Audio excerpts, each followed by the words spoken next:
ನಡಿ ಮುಂದಕ್ಕೆ ನಡಿ ಬಿದ್ದು ಒಂದು ನಿಮಿಷ ಮಾತಾಡಿ.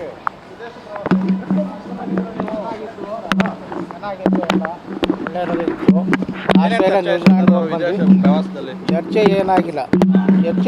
ಚರ್ಚೆ ಎಂಬುದು ಏನು ವಿಷಯ ಆಯಿತು?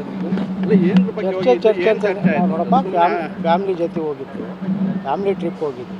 ಎಲ್ಲ MLAಗಳು ಕೆಲವರು ನೋಡಿದ್ರೆ ಅಧ್ಯಯನ ಮಾಡಿದ್ರು. ಅದೆಲ್ಲ ಸುಳ್ಳು ಮಾತು, ಅಧ್ಯಯನ ಮಾಡಿಲ್ಲ, ತಪ್ಪು ಮಾಹಿತಿ. ಬಗ್ಗೆ ಯಾವುದೇ ಚರ್ಚೆ ಯಾವುದಿಲ್ಲ. ಇಲ್ಲಿ ಏನೇನಾಗ್ತಿತ್ತು ಡೆವಲಪ್ಮೆಂಟ್ಗಳು ಗೊತ್ತಾಗ್ತಾ ಇರ್ತವೆ, ಹೆಂಗೆ ಗೊತ್ತಾಗೋದಿಲ್ಲ? ಆಯ್ತಾ? ಏನೇನು ಮಾಹಿತಿ ಸಿಗ್ತಾ ಇತ್ತು ಸರ್ ಇಲ್ಲಿಂದ ಸ್ಟೇಟಿಂದ ನಿಮಗೆ ಅಲ್ಲಿ ಪ್ರವಾಸಕ್ಕೆ ಹೋದಾಗ? ಇಲ್ಲ, ಕೆಲವು ಕಡೆ ನೆಟ್ವರ್ಕ್ ಬರ್ತಾ ಇತ್ತು, ಕೆಲವು ಕಡೆ ಬರ್ತಾ ಇತ್ತು. ಯಾರಾದರೂ ಕಾಲ್ ಮಾಡಿದ್ರಾ? ಕೆಲವು ನಮ್ಮ ಕ್ಷೇತ್ರದವರು ಕೆಲವರೆಲ್ಲ ಮಾಡ್ತಾ ಇದ್ರು, ನಮ್ಮ ಮುಖಂಡರು. ರಾಜಕೀಯ ಮುಖಂಡರು ಯಾರು ಮಾಡಿಲ್ಲ? ಸಿದ್ದರಾಮಯ್ಯ ಅಥವಾ ಯಾರಾದರೂ ಮಾಡಿಲ್ಲ? ಇಲ್ಲ, ಯಾರು ಮಾಡಿಲ್ಲ. ಬೇರೆ ಹೈನುಗಾರಿಕೆ ಬಗ್ಗೆ ಎಲ್ಲ ನಾವು ಅಧ್ಯಯನ ತುಂಬ ಮಾಡಿದ್ವಿ ಅಂತ. ಕೆಲವರಿಗೆ ಆಸಕ್ತಿ ಇತ್ತು ಅಲ್ಲಿ ಯಾವ ರೀತಿ ಇರ್ತದೆ ಅಂತಂದೇಳಿ. ಕೆಲವು ತೋಟಗಳು ಹೋಗಿದ್ವಿ, ಕೆಲವು ಹೈನುಗಾರಿಕೆ ಅವೆಲ್ಲ ನೋಡ್ಕೊಂಡ್ವಿ. ಅಲ್ಲಿ ಪರ್ಮಿಷನ್ ಕೊಟ್ಟಿದ್ದಿಲ್ಲ, ನಾವು ಅಧಿಕೃತ ಹೋಗಿದ್ದಿಲ್ಲಲ್ಲ, ಅದಕ್ಕಂತೇಳಿ ಅವ್ರು ಪರ್ಮಿಷನ್ ಕೊಟ್ಟಿಲ್ಲ. ಆದರೂ ಕೂಡ ಅವ್ರು ರಿಕ್ವೆಸ್ಟ್ ಮಾಡ್ಕೊಂಡು ಹೋಗಿ ಕೆಲವು ಕಡೆ ನೋಡ್ಕೊಂಡು. ನಿಮ್ಗೆ ಯಾವ ಕ್ಷೇತ್ರ ಇಷ್ಟ ಇತ್ತು, ಯಾವುದ್ರಲ್ಲಿ ಅಧ್ಯಯನ ಮಾಡಿದ್ರಿ? ಅಲ್ಲಿ ಭಾಳಷ್ಟು ಇರೋ ವಿಷಯಗಳು ಹೇಳ್ಬೇಕಂತಂದಿಲ್ಲ. ಒಂದು ವೇಳೆ ಏನಾದ್ರು ಅವಕಾಶ ಸಿಕ್ಕರಿಗೆ ಇನ್ನೊಂದು ಸ್ವಲ್ಪ ಮಾತಾಡ್ತೀನಿ. Thank you sir.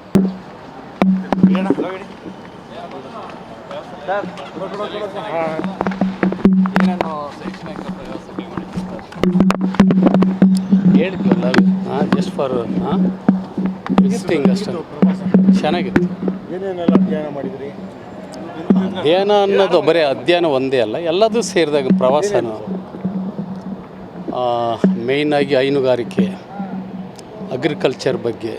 ಬಟ್ ನಮ್ಮ ಮತ್ತು ಅಲ್ಲಿಗೂ ಭಾಳ ವ್ಯತ್ಯಾಸ ಇದೆ. ನಮ್ಮ ಅಗ್ರಿಕಲ್ಚರೇ ಬೇರೆ. ಅದಾದಮೇಲೆ ಜನರ ಒಂದು ವ್ಯವಸ್ಥೆ, ಇಲ್ಲೆಲ್ಲ ಕಾನೂನು ಹೇಳಿ ಮಾಡಿಸ್ಕೋಬೇಕಾಗ್ತದೆ. ಅಲ್ಲಿ ಆಟೋಮೆಟಿಕಲಿ ಅಲ್ಲಿರ್ತಕ್ಕಂಥ ವ್ಯವಸ್ಥೆ ನಿಜವಾಗ್ಲೂ ನಾವು ಅಳವಡಿಸ್ಕೋಬೇಕಾದಂಥ ಅಗತ್ಯತೆ ಭಾಳ ಇದೆ. ಸೊ ಹಾಗಾಗಿ ನಾವೇನು ಯಾವ ಉದ್ದೇಶದಿಂದ ಅಂದ್ಕೊಂಡಿದ್ವೋ ಅದನ್ನು ಜೀವನದಲ್ಲಿ ಕಲಿಯೋಂಥದ್ದು ಭಾಳ ಇತ್ತು. ಅದು ನಿಜವಾಗ್ಲೂ ನಾವು ಅಳವಡಿಸ್ಕೊತೀವಿ. ಮುಂದೆ ಬರ್ತಕ್ಕಂಥ ಜನಕ್ಕೂ ಇವತ್ತು ಯಾವ ಕಾಲಘಟ್ಟದಲ್ಲಿ ಒಂದು ಜನ ಸಾಕ್ತಾ ಇದೆಯೋ ಅದನ್ನು ನಾವು ಒಪ್ಕೋಬೇಕಾಗ್ತದೆ. ಕೊನೆ ದಿನದಲ್ಲಿ ಇಂಥ ಅವಕಾಶಗಳು ಸಿಕ್ಕಿರೋದು ನಿಜವಾಗ್ಲೂ ನಮ್ಗೆ ಭಾಳ ಖುಷಿ ಕೊಡ್ತದೆ. ಅಲ್ಲ ಸರ್, ಈಗ ದೊಡ್ಡ ಮಟ್ಟದ ಚರ್ಚೆ ಆಗ್ತಿತ್ತು ನೀವು ಹೋಗಿದ್ದು. DKC ಬೆಂಬಲಿಗರು ಹೋಗಿದ್ದಾರೆ ಅನ್ನೋ ಥರ ಯಾರು ಇದನ್ನೇ ಹೇಳ್ತಾ ಇದ್ದೀನಿ. ಈಗ ನೋಡಿ, ಇಲ್ಲಿ ಫ್ಯಾಮಿಲಿ ಎಲ್ಲ ಇದ್ದಾರೆ. ನಾವು ಹೋಗಿ ಏನು ಮಾಡೋಕ್ಕೆ ಸಾಧ್ಯ? ಅಲ್ಲಿ ಇಲ್ಲಿದ್ದೇ ಮಾಡೋಕ್ಕಾಗಲ್ಲ. ನಾನು ಮೊನ್ನೆನೂ ಹೇಳ್ದು ಹೋಗಬೇಕಾದ್ರೆ ನಾನು ನಿಮ್ಮನ್ನೆಲ್ಲರನ್ನ ಭೇಟಿ ಮಾಡಿ ಭಾಳ ಸಂತೋಷವಾಗಿಯೇ ನಿಮಗೆ ನಿಮ್ಮ ಪ್ರಶ್ನೆಗೆಲ್ಲ ಉತ್ತರ ಕೊಟ್ಟು ಹೋದೆ ನಾನು. ಹಾಗಾಗಿ ಆ ಚರ್ಚೆಗೂ ಇದಕ್ಕೆ ಸಂಬಂಧನೇ ಇಲ್ಲ. ಇಲ್ಲಿನ ರಾಜಕೀಯ ಬೆಳವಣಿಗೆಗಳ ಬಗ್ಗೆ ಚರ್ಚೆ ಆಯ್ತಾ? ಒಂದು ಅಪ್ಪಿ ಎಲ್ಲ ಒಂದೇ ಕಡೆ ಇದ್ದಿದ್ದಲ್ಲ. ನಾವು ಅಪ್ಪಿ ಅರ್ಧ ಟೀ ಕುಡ್ತಾನೂ ಮಾತಾಡಿಲ್ಲ ನಾವು. ಫ್ರ್ಯಾಂಕಾಗಿ ಹೇಳ್ತಿದ್ರು, ಟು ಬಿ ಫ್ರ್ಯಾಂಕ್. ಹಾಗಾಗಿ ಅಂಥದ್ದು ಯಾವುದೂ ಇಲ್ಲ. ಇಲ್ಲಿ ಬಂದಾಗಲೇ ಚರ್ಚೆ ಆಗ್ತಿದ್ದಾವೆ, ಅದು ಗೊತ್ತಾಗ್ತಿದೆ. ಅಲ್ಲಲ್ಲ, ಈಗ ಅದ್ರ ಬಗ್ಗೆ ಏನನ್ನ ಅದಕ್ಕೆ ಸತ್ಯಕ್ಕೆ ಹತ್ರ ಇದ್ದಿದ್ರೆ ಅದನ್ನು ಹೇಳ್ತಾ ಇದ್ವಿ. 3 ವರ್ಷದಿಂದ ಇದೇ ನಡೀತಾ ಇದೆ, ಇನ್ನು 2 ವರ್ಷ ಇದೇನೇ ನಡೀತಾ ಇದೆ.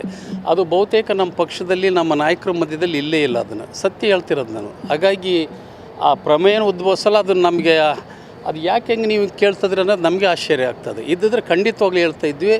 ಇದ್ದಿದ್ರೆ ನಿಮ್ಮ ಕೈ ಸಿಗ್ತಿದ್ದಿಲ್ಲ ನಾವು, ಅಲ್ವಾ? ಅಷ್ಟೊಂದು ಇದಕ್ಕಿಂತ ಹೆಚ್ಚಿಗೆ ನಾನು ಹೇಳಕ್ಕೆ ಬಯಸೋದಿಲ್ಲ.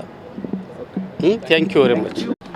ರಸ್ತೆ ವ್ಯವಸ್ಥೆಗಳು ನೋಡಕ್ಕೆ ಹೋಗಿದ್ದು ನೋಡ್ಕೊಂಡು ಏನೇನು ಪಾಯಿಂಟ್ ಔಟ್ ನೋಟ್ ಡೌನ್ ಬೆಳಗ್ಗೆ ಹೇಳ್ತೀನಿ. ಸರ್ಕಾರಕ್ಕೆ ಏನಾದರೂ ಗಮನ ಹೇಳ್ತೀನಿ, ಹಂಗೆ ಏನು ಮಾಡಬೇಕು, ಯಾವ ರೀತಿ ರೋಡ್ಗಳನ್ನ ಮಾಡಬೇಕು.